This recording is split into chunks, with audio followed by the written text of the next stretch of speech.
Doug and Commish show. It is time for one of the most favorite segments that we've been able to have this year in the Doug and Commish show, and that is the question and answer time. So, we actually have a very interesting thing that has happened to us. We've actually had some fans that have called in to the show. Well, this is exciting. And so we're actually going to play that. Are they still on the line, Deuce? Yeah, we got one here, an Al. Al, okay. All right, go Seems ahead. to be a fan of the show here. Yeah, please play it. Let me get him on the line. Hi, this is Al from Albuquerque. Love the Doug and Commish show. Just had a couple questions for you guys. First, what kind of things does the commissioner's office do during the week? And two, how is discipline handed out within the GFO? Thanks, guys. Love your show. All right. Okay. Well, thank you, Al, for being a fan. His first question was, what is the life of the commish throughout the week? Al, I'm glad you asked that question. It's stressful, and it's constantly busy. I just got back from China, talking to them about bringing the GFO, a couple games to the Chinese. You know, Chinese love football. And when I'm not out expanding the GFO, I'm taking care of your second question, discipline issues, putting people on probation, taking balls away, dealing with trades that might not be above board. And then, I have a little bit of time with the family, and then it's game time. Now, as far as discipline stuff, how does that come across your desk? Is that like, do you hear it through word of mouth, or does everything get reported to you? How does that go about? There's some things at some of the stadiums that I hear about through the fans will call in, especially at the dump. A lot of bad stuff goes on there. But as far as internally with teams, it's usually phone calls, right? Okay. So, for instance, the nappy will call in and say, listen, Doug is doing X, Y, and Z. I'm turning him in for that. I want an investigation. All right. Okay, well, Deuce, do we have another phone call? I think we had one more. Am I correct? Yeah, we had one more. He's on the line here from Philadelphia. Hi, Okay. caller. Queef, are you there? Yeah, I'm a big fan of New Guy, and I heard Michael Vick was quoted as saying that it is time for him to start taking over games. Will this be enough for New Guy to come out a winner this week? And if not, at what point will they look at firing the general manager and starting over with this franchise? I'd love to hear your input. Thanks very much. Bye. Oh, all right. A fan of the New Guy. Well, you know what? Wow. We knew that New Guy was trying to get a lot of people on his side, so there's still questions of whether that was actually maybe the New Guy himself. That said, New Guy does have a tough matchup this week going against Sass. But his question was, his statement was that Vic actually said he was going to take over, and it was time for him. Your response to Michael Vick? I've talked to Mike, and he does feel that way. I was at the conference that he said that, so I know that's true. I just have a hard time believing it, and quite frankly, I have a hard time believing. I'm questioning his toughness. Okay. He's got a little bruise on his hand, and he comes out of the game and doesn't go back in because he's got a bruise. I question the toughness. If I'm questioning his toughness, I have to question his ability to take over an NFL game. Okay. So I'm questioning his ability to do that. I know the desire is there. I've known Mike for a long time. We've raised some animals together. I've known Mike for a long time, but I don't think that he can do that. The other question was dealing with, is it time for a new GM already? I mean, you don't hit the panic button right now, do you? That's an immature question, fan. You're not really a fan if you're asking that.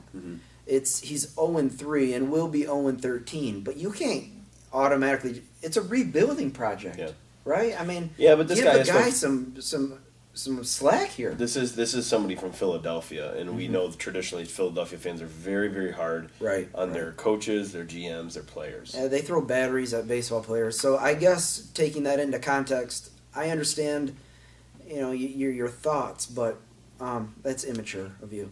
Our next question comes from it looks like a fan of Desk Jockey, saying, "I heard a rumor that Chad Henne has more rushing touchdowns and yardage than Chris Johnson. Is this factually correct?" Oh, I'm afraid it is. And we all know how much I love Chris Johnson. Yes. But it's not working for him. This offense is not working for him. The new head coach is playing Javon Ringer way too much. I don't see good things for the Johnson. There's no holes for him.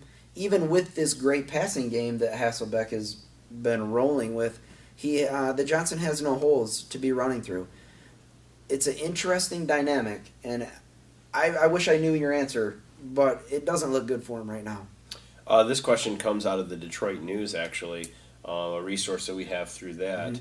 Will the recent discovery and the controversy surrounding the Booty Lounge and its close association with Doughboy and his organization, particularly right outside the stadium, the Oven, will the close association with the Booty Lounge affect Doughboy's ability to go to 4-0? Well, a couple of my contacts who know about the Booty Lounge issue have said that Doughboy is tied to the Booty Lounge.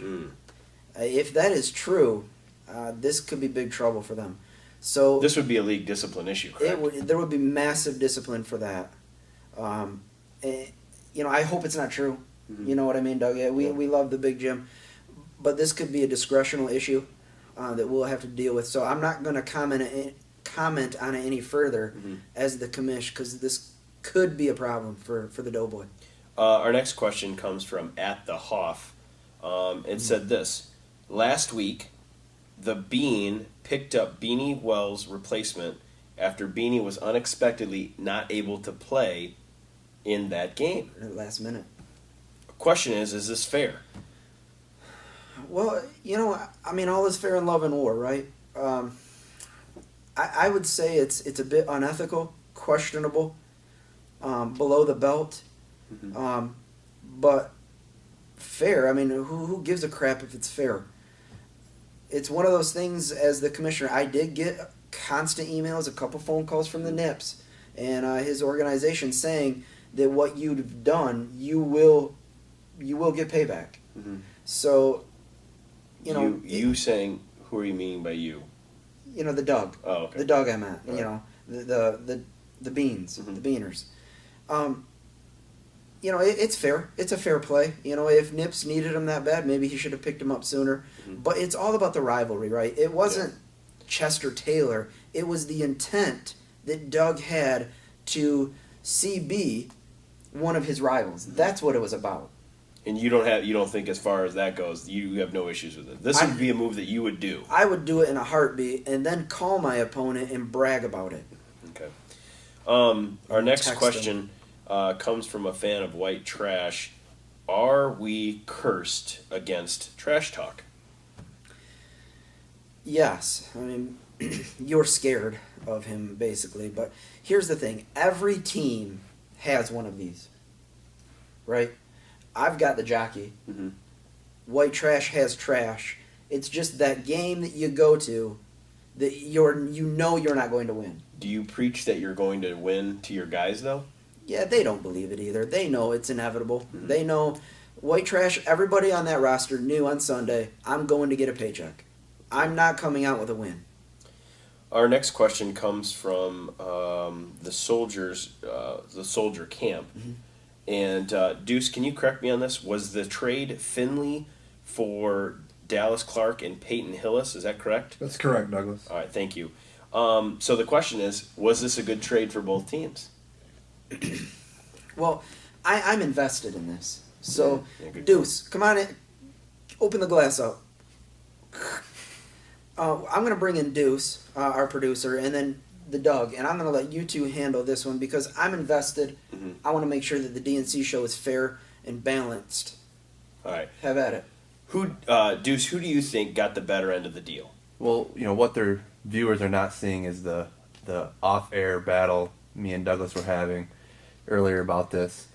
I thought it was a pretty even trade. I know a lot of people are going to see the Jermichael Finley 3-touchdown game, coming off a high like that, saying that maybe that was unbalanced, especially since Peyton Hillis is coming off of not playing that same week.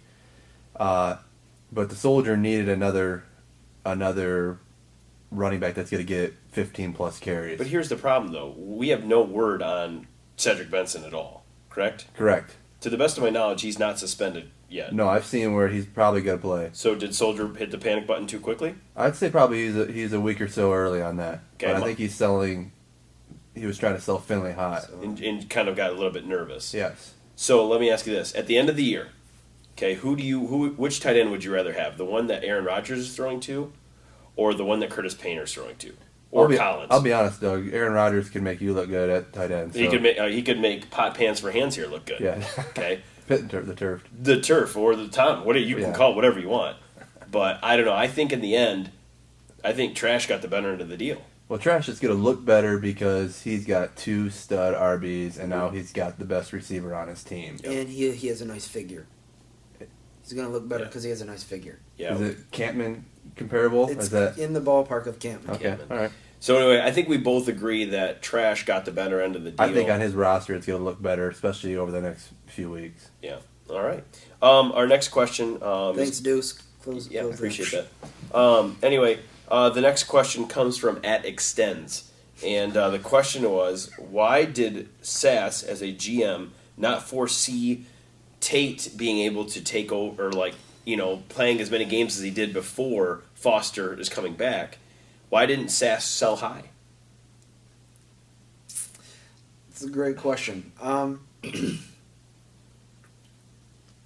My only response is Sass is not in it to win it. Mm-hmm.